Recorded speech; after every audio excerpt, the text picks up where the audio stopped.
Family funeral disputes and cultural expectations, navigating Chinese traditions in difficult times. When my mother suffered a stroke after her chemotherapy treatment and was hospitalized in July, I never imagined the chaos that would follow. In the midst of our family's heartache, one of my aunts took it upon herself to bring in her friend from the funeral home to discuss arrangements with my father, who was still holding on to hope for my mother's recovery.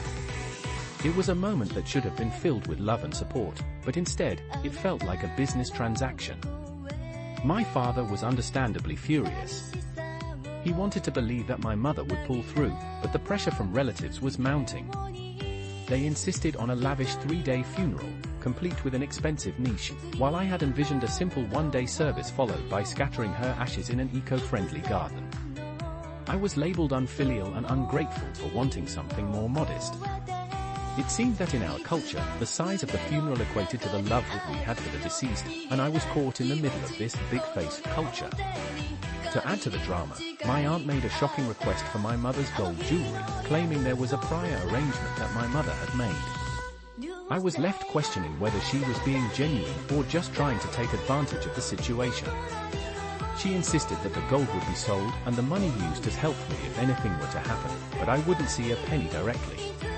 As the day of my mother's passing arrived, another relative offered their funeral services, boasting about their own funeral home. They quoted a staggering $12,000 for their arrangements, not including the $4,000 for the niche.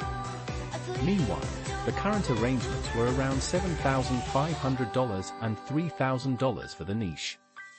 I was bombarded with complaints about how inadequate the current plans were, and I couldn't help but feel overwhelmed.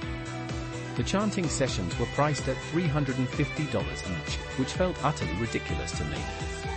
Now, I find myself at a crossroads. Should I sever ties with these relatives who seem more interested in appearances than in mourning? I can't imagine wanting to see them during Chinese New Year or any other occasion. I also struggle with the idea of adhering to these extravagant customs. Is it really normal for Chinese funerals to be so costly? Can I choose to opt out of these traditions without facing judgment from others in the community? And what about the financial burden? I feel a deep sense of indignation over the costs associated with the niche and monk services. Paying $350 for a chanting session seems outrageous, especially when I had to hire the monk for 6 sessions, including the 3-day funeral and other rituals. I vented my frustrations, expressing how I believe that Chinese Buddhism and funeral customs have become exploitative. I apologize for the lengthy rant, but I needed to share my feelings and seek some anonymous opinions. I am truly exhausted by the exploitative nature of funerals and the relatives who seem to thrive on them. I worry about how the next generation will navigate these burdensome customs.